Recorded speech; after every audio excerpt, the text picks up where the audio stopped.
able to make it. So you will see it say that at the top of your screen.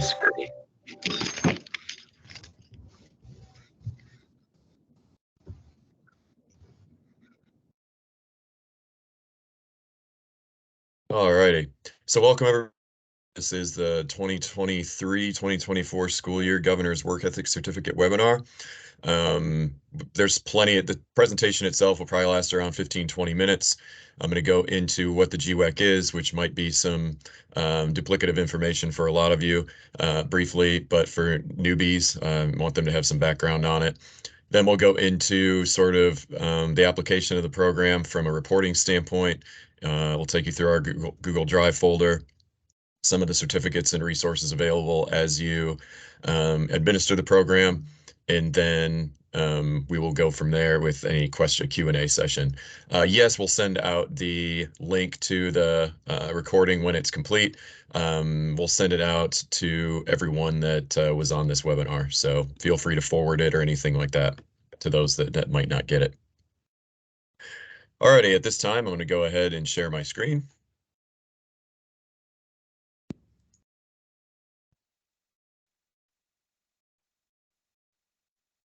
Alrighty, so hopefully everybody can see.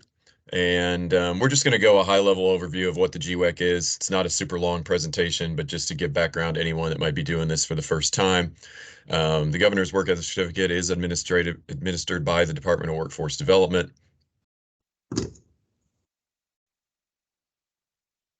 All right.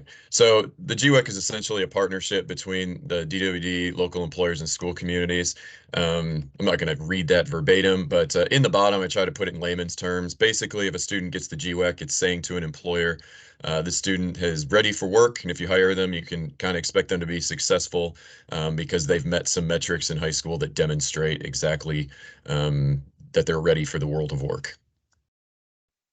The other big thing I would stress about this one is there's no cost to administering the GWEC outside of internal administrative needs and printing costs and things like that.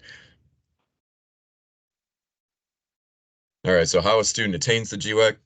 There are 5 employability skills competencies and 4 academic skills competencies. Generally, they're awarded in the spring semester of the school year as the students have proven throughout the year that they have met those competencies, and we're going to go into those in the next slide individually.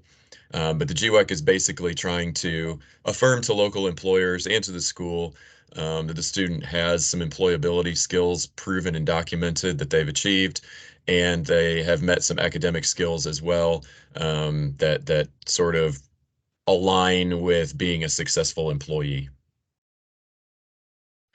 So from an employability skills standpoint there at the top, a lot of it is things that you would, these are vetted competencies through employers that say these are things that they like to see out of their employees. You know, some of the language is sort of open-ended in a sense as what does it mean to persevere through challenges, but through the way you administer the GWEC, all these little categories are met. So, you know, attacking challenges and problem solving, service learning in that second one, show to be a self-starter and kind of a critical thinker, demonstrating responsibility and being able to work in a team, and then being organized, on time, and showing some self-management skills.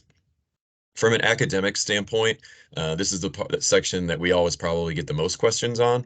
Obviously, the GPA is what it is and on track to meet graduation requirements. An attendance rate of 98% or higher. So these are unexcused absences. So, you know, if you have a student that has a doctor appointment or something of that nature, and it's an excused absence, it doesn't necessarily go against that 98%. So also, the other question we get a lot on the attendance rate is, you know, what if there's something in an IEP that allows a student to be absent at a certain rate? Please follow the IEP in accordance with obtaining the GWEC, but the IEP should never be deviated away from, obviously. The 1 or fewer discipline referrals for a school year kind of speaks for itself. And then completing that 6 hours of service learning or volunteerism during the academic year as well. And that sort of ties into the service learning portion and the employability skills as well. And again, I'll take questions. I can't see the chat, so if somebody's chatting questions, I cannot see them, and I'll take them after we go through everything. So from a data perspective, this is the governor's work as a certificate by the numbers. Started in the school year 16-17 with a meager 788 participants. Percentage of receiving it was 21%.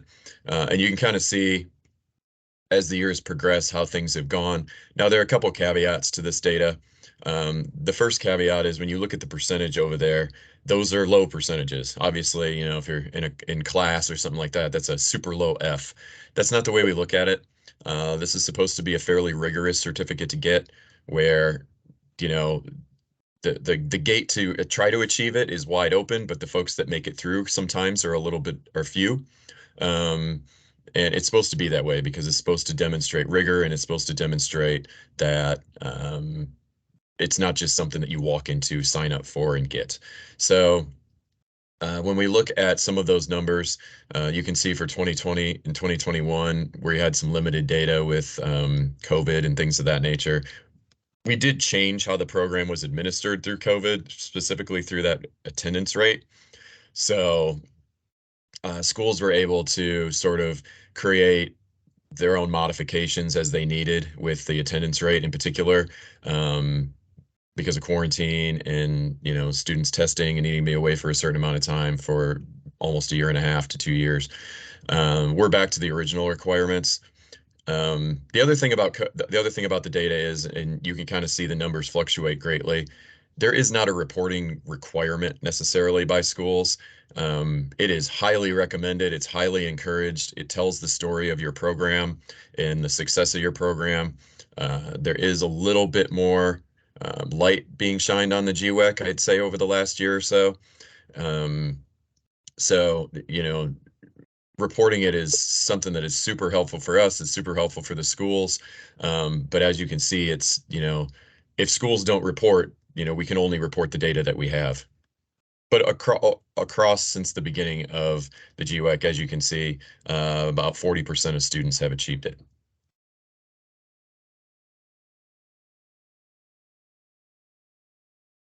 All right, so I'll go through a larger sheet a little bit later on the 2023 program outcomes. But as you can see, is about a 59% attainment rate for those who attempted the GWEC and those who attained it. Um, the split between males and females was pretty. Females are always, throughout the data, have history, have always attempted and achieved more.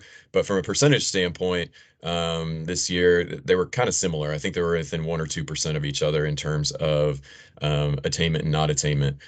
From a special education student perspective, 51% of special education students that attempted the GWEC completed it. And then we look down at the bottom where we do ask for after school plans if they're known for students who did or did not receive it. Very similar in terms of um, 4-year degree for students that did not receive it and 4-year degree for students that did receive it. The only one that was a little different categorically is there were a lot more students that marked unknown that did receive the GWEC than didn't. All right, so we'll go a little bit more in depth, but this is sort of a high level, and I'll send this PowerPoint out as well when we send out the link. But just from a 10,000-foot view, if you're looking at beginning a program or you've done the GWEC and you paused during COVID, as a lot of schools did, and you're looking to ramp it back up, the first big thing is determining staff to oversee who will oversee and implement it.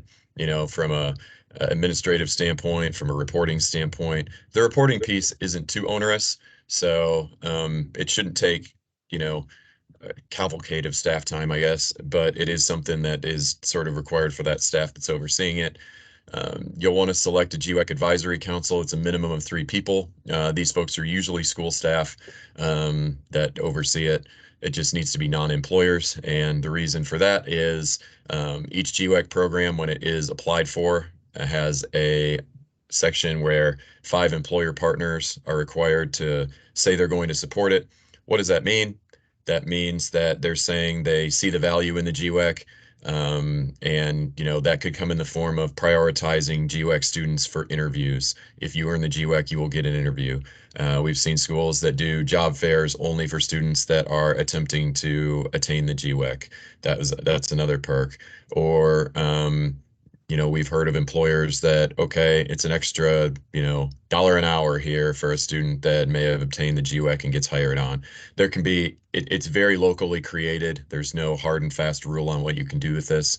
But you do need 5 employer partners to support the program just to have the program approved at the beginning. After that, you'll want to determine your target students. It can be any senior. It's sort of an open-ended who can get it. But certainly there might be students that are more interested in it, or certain students that say, no, you can put all your seniors in if you want, but that definitely changes the percentages and who attains and who doesn't. And you might have some students that are not interested in attaining it.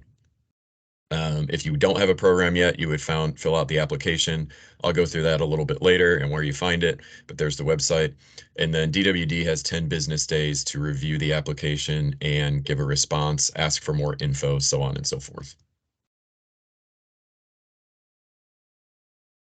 Alrighty, so next thing we're going to do is I'm going to jump right into the website. Oh, you're probably still seeing the, hang on, let me go back and stop sharing, and then I have to share my internet screen.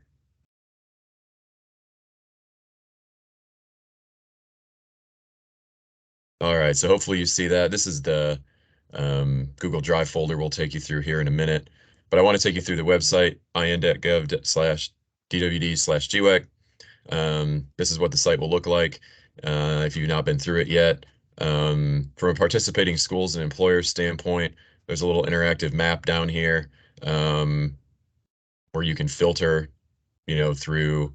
It's a little slow. My Wi-Fi is slow. I apologize, but um, you can filter through employers. As you can see, there's training providers, schools, and employers.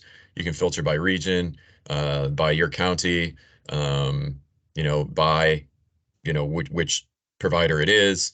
You can even filter by the incentives offered if they've been put in. So we talked about, the employer support.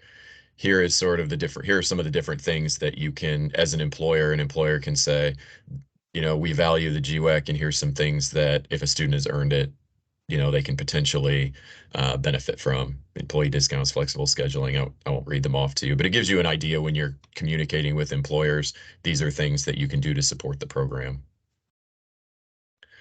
Certainly, you can search by school names and employer names, training names, so on and so forth.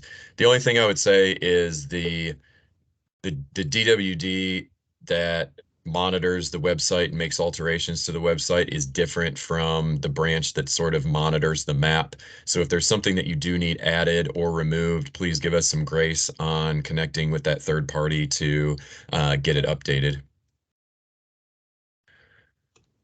The next tab here is the student information tab. It kind of goes through the things that we just went through on the PowerPoint. The one thing is a student must meet 9 of 9 to obtain it.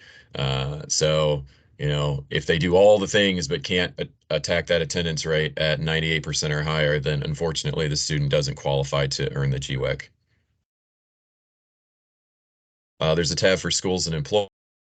Is where you'll find sort of the meat and potatoes of things if you've not started a program. There's an application form tab over here. It's a PDF that'll pop up that you can print out and put all your information in. I'll go ahead and click on it. But then, if you list your school corporation name, and then if you have multiple schools, GWEC can be in the elementary space as well. So if you're looking at those schools as well, you put all those in there. You put the students that are targeted. Ideally, you want to target every single one of these students as long as you have them in your school.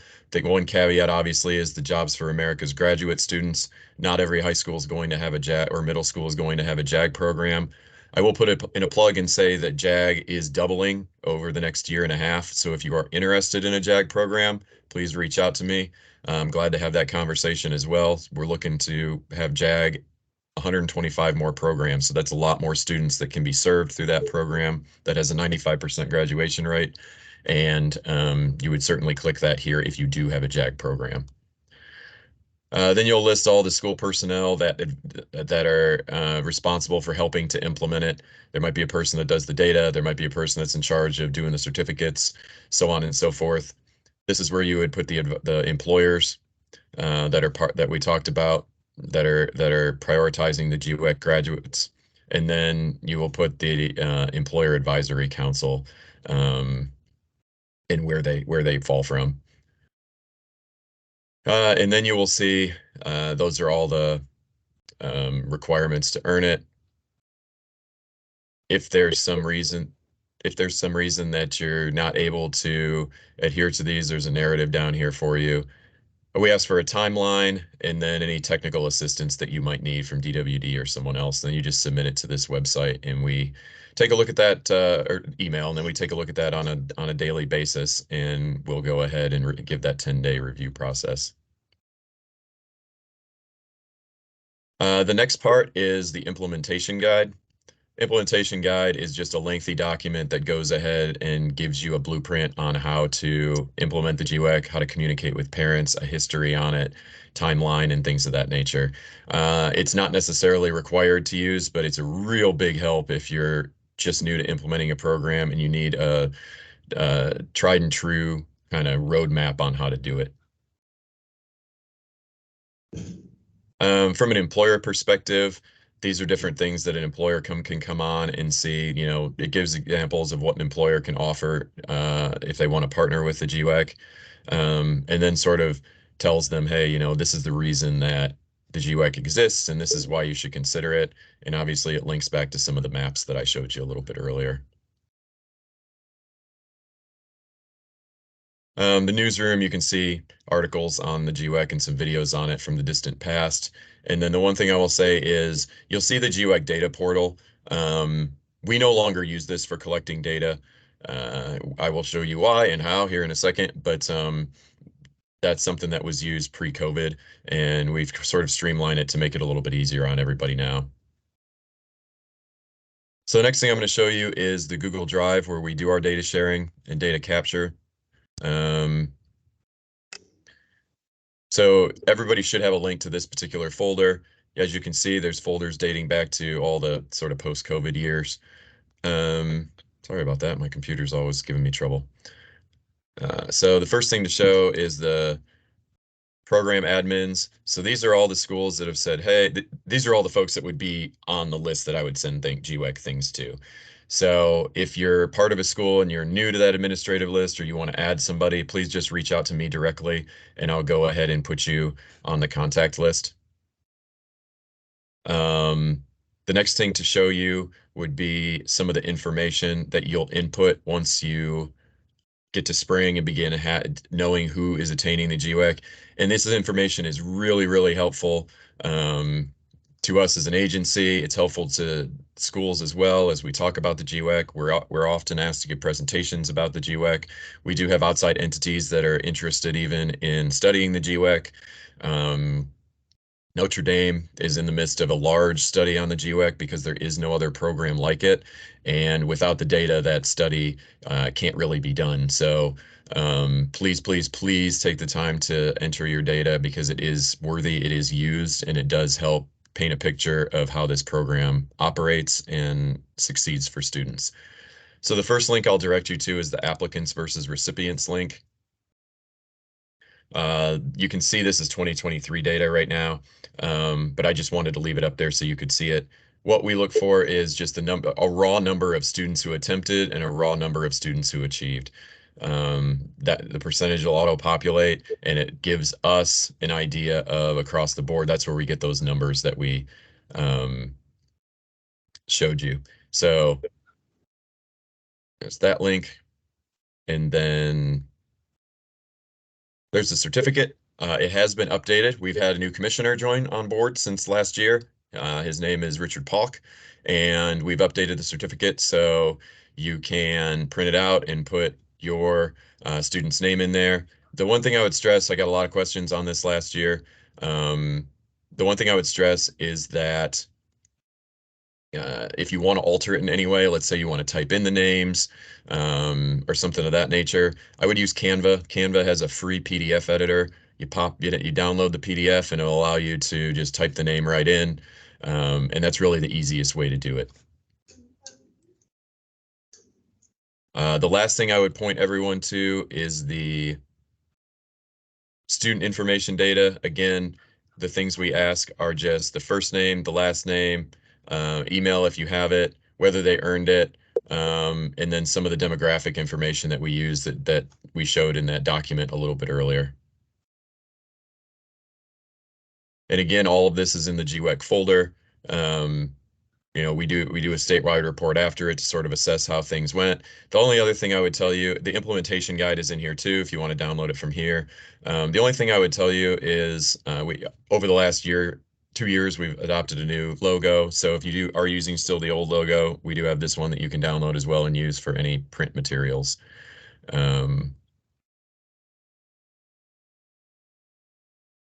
So that is the presentation that I have for you on the GWEC. I'm glad to take any questions you may have now. I'm going to look at my chat real quick, so give me some grace as I read that. I don't There believe are I've a been couple, Bart, about the attendance, and then getting access to the Google, I think, are the ones you need to address still. Okay, so I will make sure that I send that link out to everyone as soon as I have the recording ready. It does take a little bit to get that recording ready. So I'll get that. I'll take care of that. I see the thank you for the JAG. Let's see. Let me go all the way up to the top. Yes, on the recording. Share out. I was under the impression the attendance rate included excused absences counting against students. That's how it was calculated in 2016. According to what was stated, this has changed. Did I understand that correctly? Schools are at liberty to count excused absences if they want. This is a very localized program. There are many schools that do count excused absences. We've sort of gone ahead and relaxed some of that, for students that might have a serious illness or something like that. But if a school would like to, they are more than welcome to count the excused absences. The other thing I would say is we have schools that count the excused absences, but then allow students to quote unquote appeal and say, this is why I want the excused absence to be this excused absence is counted against me to be rescinded. Again, it's a very localized thing. The logic there is, if you're in a job and you miss something, and you want to appeal and say, hey, this is the situation that I had. This is why I didn't come into work and didn't call in or something like that. That's sort of the genesis behind that thinking. I will get the folder. Yes, Amy, if you would just reach out to me, after this, I will find out if you're in there and on the list. Access to the 2023. Okay, I will make sure and send out the recording, access to the folder, and everything that everybody needs after that. With the new metric from the state about school attendance, do we want to adhere to that metric strictly? They do not accept excused absences, I think.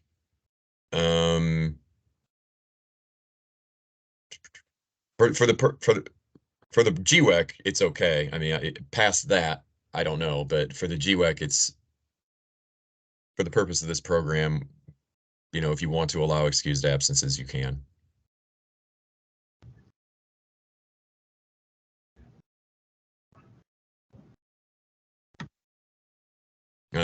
Does anybody have any other questions on it? And please feel free to reach out to me. I'm going to type my name and email in the chat.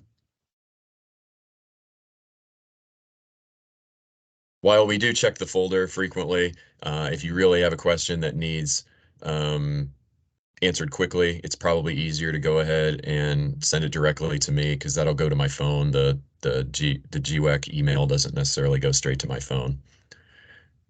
Are colleges going to ask about this on applications? Certainly they can. I think that would probably be a question more directed at a specific college. However, it does look good on a resume. It does look good on a college application that you've achieved. I don't know if they're asking specifically on any of the applications, though. We have virtual students, and I'm assuming that's more of a local decision.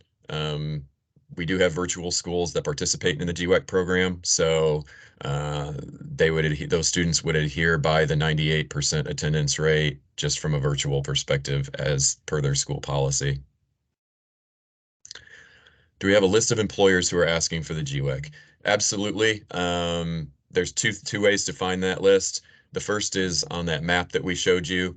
The second is on the link tab that we showed you that for schools and employers that had the implementation guide and the application that you can download. That actually had a PDF list of employers that you can print off as well.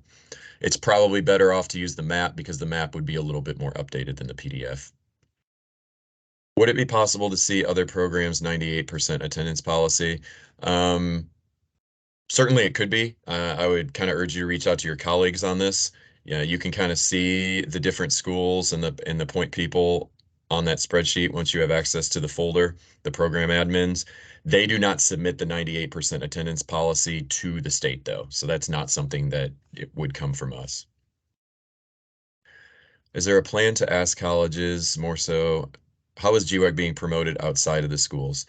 That's a good question. From a DWD perspective, myself and our team, we do a lot of presentations to a lot of different partners across the state, whether it's educational partners or employer partners or stakeholders in some of our programming, and the GWEC is always mentioned. So a lot of it is word of mouth. A lot of it is different speeches we give. Certainly that Notre Dame study, which is in the process of being completed, will shine a light heavily on the GWEC as well. And once we have a little bit more data on that, that will be something that will come out in more of a press release type of standpoint. I would agree that we probably need to do a little bit more on social media and things of that nature. But a big part of that is if you can send us things from a GWEC perspective that your schools are doing, that would really help us. One of the ways that we market the JAG Indiana program is through social media very heavily. And we just don't have as many submissions on GWEC students. So if you have a student you want to highlight, if GWEC students are doing some sort of service learning, please send it to us and we will go ahead and make sure that we shine a light on it. A lot of it is about just getting the information though and getting the photos and things of that nature. So if you want to help me with that, I would be glad to get that rolling. Nathan says Greenfield Central counts. So yeah, as you can see, different schools are doing different things in terms of the 98% policy. So a lot of it's just reaching out to colleagues. Really good questions. I appreciate you all jumping on.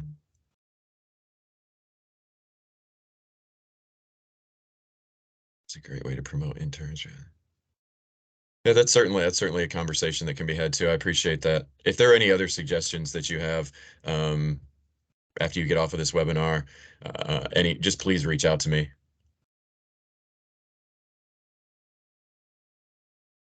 All right. Does anybody have any final questions for me? Thoughts, concerns? It'll take, like I said, it'll take a little bit for the recording to populate, and then I will send that out. If you feel like you should have got something and you didn't, please reach back out to me. A lot of times when I blind copy folks, it can go to spam, and I tend to do that on some of these emails. So, if there's a reply all, it doesn't get muddied in and things of that nature. So, please just reach out. Is there any thoughts of creating it? So, Doretta, if you could kind of expound upon that, a speaker list in terms of employers, fellow school partners, the Department of Workforce Development, what body were you thinking when you're talking about speakers? Any and all of those. Can you hear me? Yes, I can. Loud and Yeah. clear. So any and all of those where, even if it were videos that were created by employers that talk about specific elements, or if we have other types of things that we might use in our programs to help promote the various work connection to the real world, as opposed to just us talking about what the skills are. So I know we're doing a little bit of that in our school this year, having specific speakers come in, but I didn't know if there was something more widespread, specifically that maybe employers might create video content for us or something. Does that make sense? Yes, it does. On that newsroom site, there are a couple videos on there from employers and sort of explaining the GWEC. We certainly could potentially update those, do some more of them, things of that nature. That's a really good idea. I will talk to our comms team on putting together something specifically for the GWEC. So I've written that down. I have gone out, or someone from the Department of Workforce Development has gone out to schools at times and gone to a GWEC ceremony. Certainly, as staffing capacity allows, those are certainly options as well. A couple years ago, I personally went to Bartholomew County schools a couple times to speak to their GWEC students. So those are all really good ideas, yes. Hi, this is Autumn. Can you hear me? I can. Yeah, sorry, I was late joining on. It's been a crazy Friday here, so we've been short on subs all day, but just wanted to go back to the video question. So we used our advisory board members to create a video. So it's our local employers who are talking about the value of the work ethic certificate, and they talk about each of the criteria and why it's important for them as an employer, but also why it's important for us as a whole community also. So that might be another avenue if you're looking for a specific video, you want your employers and community partners to help. Our advisory board members were willing to do that, and it's short. I mean, I think we have it maybe 2.5 minutes or so, and we put it on our enrollment presentation. We also have posters and promotional materials that we hang up at schools as well, and within classrooms at the 6th grade, 8th grade, and 12th grade level. I'm willing to share any of those links if anyone's interested in those materials. That would be awesome. Autumn, if you could send those to me, I will send them all out to the group with the follow-up email. Yep, be happy to. Awesome, thank you.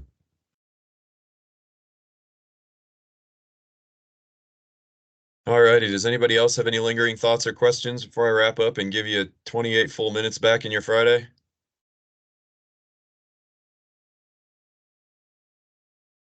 Alrighty, well, I thank everybody for attending. Be on the lookout for a follow-up email. Please just communicate with me if you have any questions whatsoever. You have my direct email now.